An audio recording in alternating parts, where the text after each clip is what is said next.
नमस्कार दोस्तों, स्वागत है आपका अपने यूट्यूब चैनल एफएम ज्ञान पे, जहां पर हम और financial and money related video पे बात करते हैं। तो आज के फाइनेंशियल ज्ञान टॉपिक में हम यस बैंक के बारे में एनालिसिस रखेंगे 4 मिनट के अंदर।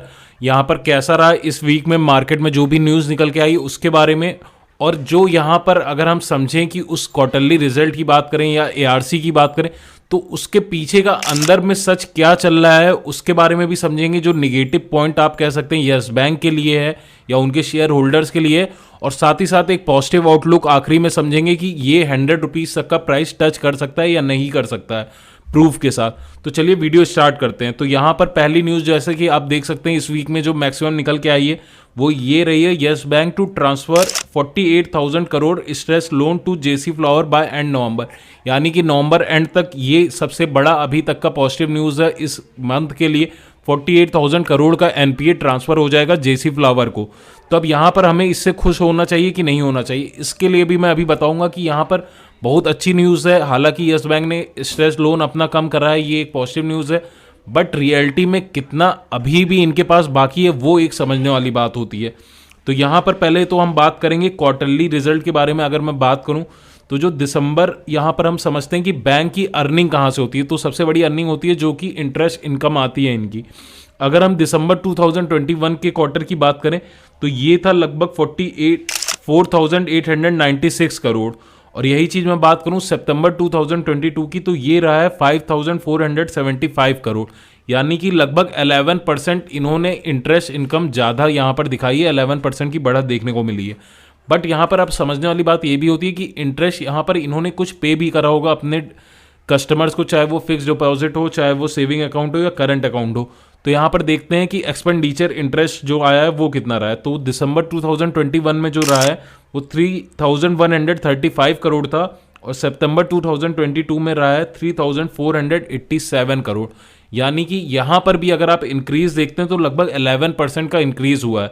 यानी कि जो बैंक की कमाई है वो पूरी की पूरी वैसे की ही वैसे ही चली जा रही है। यानी कि जितना भी ये इंटरेस्ट इनकम अभी तक इन्होंने करा वो वापस इन्होंने पे भी कर दिया। तो यहाँ पर कोई बहुत बड़ी कमाई नहीं देखने को मिली।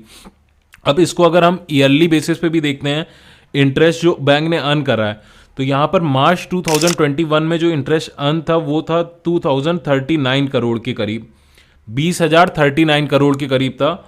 और मार्च 2022 का जो हम डाटा देखें तो वो था 19,018 करोड़ के करीब था। तो यहाँ पर इन्होंने ड्रॉप दिखाया है, लगभग 5% का ड्रॉप देखने को मिला है। बट अगर हम बात करें मार्च 2022 में, आपको भी याद होगा 1,017 करोड़ का प्रॉफिट बैंक ने नेट प्रॉफिट शो करा था। तो यहाँ पर इंटरेस्ट अर्न जो है, यानी कि जो इनकी इनकम है उसमें ड्रॉप रहा, उसके बावजूद प्रॉफिट कैसे बैंक शो कर रहा। तो यहाँ पर मेन रीजन था प्रॉफिट शो करने का, क्योंकि इन्होंने काफ़ी कॉस्ट कटिंग करी थी, लगभग 57% तक की कॉस्ट कटिंग करी थी। यानी कि अभी नए किसी भी सोर्स से अर्निंग नहीं हुई है, बैंक ने जो भी प्रॉफिट शो करा हुआ है वो कॉस्ट कटिंग करके करा है। यानी कि बैंक अभी भी प्योर तरीके से प्रॉफिट में नहीं आया। समझने वाली बात ये होगी, बट यहाँ पर मैनेजमेंट अपने हिसाब से, दिमाग के हिसाब से बहुत सारे डिसीजन और स्टेप्स ले रहा है जिसके थ्रू बैंक को प्रॉफिट दिखाया जा सके या आगे चल के इनकी कंडीशन जो है वो सही कर सके। तो ये एक बहुत अच्छी बात है, लेकिन कहीं ना कहीं अभी भी थोड़ा सा इसमें एक पॉजिटिव आउटलुक आने के लिए टाइम है। अब जो एनपीए है उसके बारे में हम बात करते हैं। 2021 में अगर हम बात करें नेट एनपीए की तो वो लगभग रहा है यहाँ पर 95,08,625 करोड़। और यही चीज़ अगर हम बात करते हैं 2022 की तो ये रहा है लगभग, जो कम हुआ है 69,02,603 करोड़। तो यानी कि जो फॉल इन एनपीए आया है वो लगभग 27% का फॉल देखने को मिला है। बट यहाँ पर समझने वाली बात यह है कि इसके बाद अभी जो स्ट्रेस लोन पास आउट करा गया है वो है 48,000 करोड़ का। यानी कि अभी जो इनके पास नेट एनपीए है वो है लगभग 69 लाख के करीब का, और उसमें अगर इन्होंने 48,000 करोड़ यहाँ पर स्ट्रेस लोन पास आउट किया है तो वो एक अच्छा फिगर है, लेकिन 69 लाख के कंपैरिजन में बहुत अच्छा नहीं है। अभी भी बैंक पे काफ़ी बड़ा एनपीए है, इस वजह से बैंक की कंडीशन या बैंक का जो शेयर प्राइस है वो काफ़ी तेज उछाल नहीं देखने को मिल रहा है, जो आपके ज़्यादातर कमेंट आते हैं। अब एक अगर हम सिचुएशन की बात करें कि 100 रुपीज़ तक का प्राइस टच कर सकता है या नहीं कर सकता, उसके पीछे का क्या रीज़न है। तो यहाँ पर किसी भी मार्केट, अगर किसी भी शेयर का प्राइस बढ़ता है तो उसको हम डिपेंड कर सकते हैं, निकाल सकते हैं मार्केट कैप के अकॉर्डिंग। तो करंटली जो मार्केट कैप है यस बैंक का वो है 41,468 करोड़, और जो करंट प्राइस है वो है 16 रुपीज़ 6 पैसे के करीब। तो अगर हम इसको मानते हैं कि 6 टाइम बढ़ता है, यानी कि अगर हम मानते हैं कि जो 100 प्राइस का टारगेट किया जा रहा है वो जाता है कि नहीं, तो उसके लिए लगभग 6 टाइम इसके प्राइस को राइज करना होगा। तो मार्केट कैप जो नया निकल के आएगा वो करंट मार्केट कैप में इंटू 6 टाइम होगा, और जो नया मार्केट कैप रहेगा वो रहेगा 2,48,806 करोड़।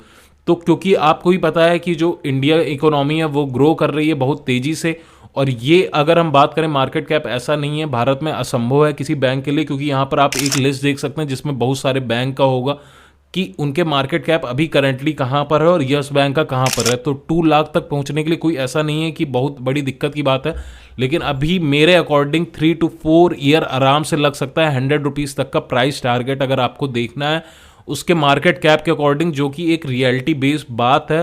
क्योंकि अभी भी नेट एनपीए जैसा कि मैंने आपको दिखाया, इस पॉजिटिव न्यूज़ के बावजूद इनके पास अभी काफ़ी ज़्यादा है अमाउंट के बेसिस पे बात करें तो। ये एक छोटा सा एनालिसिस है जिसमें मैंने निगेटिव न्यूज़ की भी बात करी, पॉजिटिव आउटलुक भी, और कैसे 100 रुपीज़ तक का प्राइस ये पहुंच सकता है, नहीं पहुंच सकता और कितना टाइम लगेगा। इसके अलावा अगर आपकी कोई क्वेरी है तो कमेंट करके ज़रूर बताइएगा।